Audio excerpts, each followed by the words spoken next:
Sa isang suit ng tarot cards, in a way, dumadagdag ng dumadagdag yung mga meaning ng numbers habang pataas ng pataas ang value nito. Parang yung Two of Cups na ang meaning ay isang pagbubunga ng relationship or friendship. Tapos, yung Three of Cups ay celebration. Kumbaga, makikita natin halos yung mga lower numbers ng isang suit sa higher numbers dahil nagfo-flow at konektado ang mga ibig sabihin nila. Kaya sa isang suit, ang number 10 ay ang pagsasama-sama ng mga cups. So, iba't iba pa rin ang ibig sabihin ng number 10 sa each suit. Pero sa cups, ang 10 of Cups ay nangangahulugan ng happiness at ganap na ligaya ng buhay. Kung titingnan natin, may dalawang tao na parang pinapanood nila yung 10 cups na nakalutang sa langit na parang isang rainbow. Kumbaga, parang yung langit mismo ay nag-uumapaw ng ligaya at selebrasyon.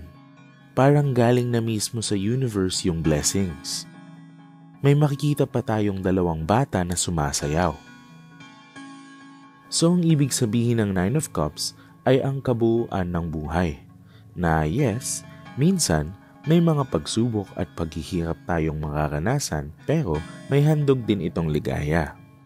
Kaya may rainbow kumbaga ay dahil isa itong promise ng universe na pagkatapos ng bagyo at sakuna ay meron pa ring buhay, ligaya at pag-asa. Yung dalawang tao dito na magkayakap, parang sila yung pinaka nakakaalam ng mensahe na binibigay ng universe. Kumbaga naiintindihan nila yung ibig sabihin ng rainbow. Since adult na sila, marami na silang pinagdaanan, kaya marami na silang wisdom. Kaya alam nila yung sinasabi ng universe kasi gets nila na after the rain, the sun will rise again. Pero yung dalawang bata, sinisimbolo kasi nila ang innocence.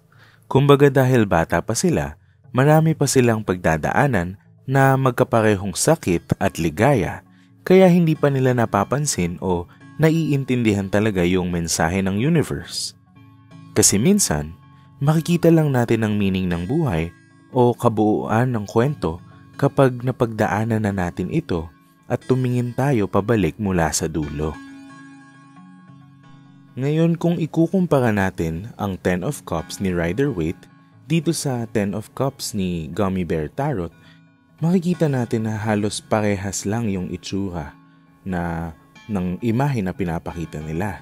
So, napakamagkalapit yung pinapahiwatig nilang message. Ang kinaibahan lang siguro ay dito kay Gummy Bear Tarot, mas optimistic yung pinapakita niyang kwento dahil mas makulay kumbaga yung mundong ginagalawan niya. Yung langit ay mas blue compared kay Rider-Waite. Tapos yung grass ay greener sa mga hills na pinapakita ni Gummy Bear Tarot. Pero base lang yun talaga sa personality ni Gummy Bear Tarot. Hindi ibig sabihin nun na mas magandang balita yung handog niya para sa reader. Kung titingnan pa natin, meron tayong makikitang bahay na kumbaga nakatago sa mga puno or beyond the hills. May makikita tayong bahay. So, maaaring ang sinisimbolo ng bahay na ito ay ang isang going home after a long journey. So, pwede kasing metaphor yung journey na tinahak natin para sa mga pagsubok na napagdaanan natin sa buhay.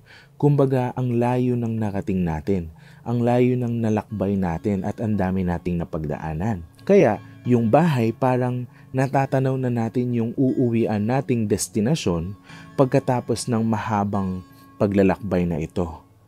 Parang yung pagtila ng ulan na pagkatapos ng mahabang bagyo or sakuna ay sisikat din yung araw at lalabas din at lilitaw ang liwanag ng pag-asa.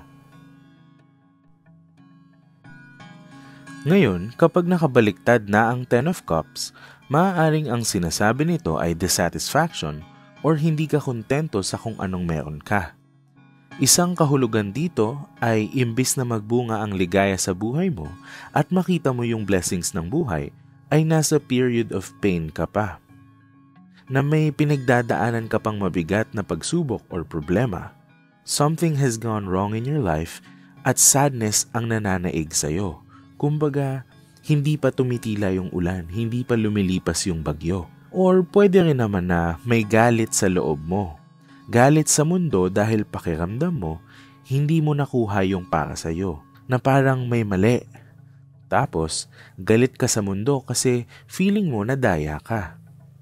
Siyempre kapag ganun, nasasaktan ka kaya nasa isang period ka of pain. Kumbaga, may bagyo pa sa buhay mo na hindi pa lumilipas at tumitila nga. Kapag ganito, ang advice ng card ay hold on. All is still not lost at kumapit ka sa mga bagay na nagbibigay sa iyo ng kaligayahan.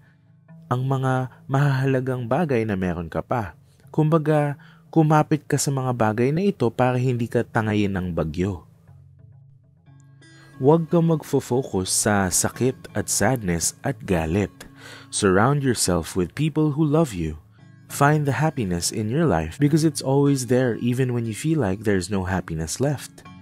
Laging tatandaan na sa buhay magkasama ang lungkot at ligaya. Huwag kang magpapalunod sa baha at magpapatangay sa alon. Don't give up dahil baka sa dulo ng kwento, kapag tumingin ka na palikod, ma-realize mo na hindi nagiba lahat ng bagyo. Hanggang dito na lang muna at hanggang sa muli.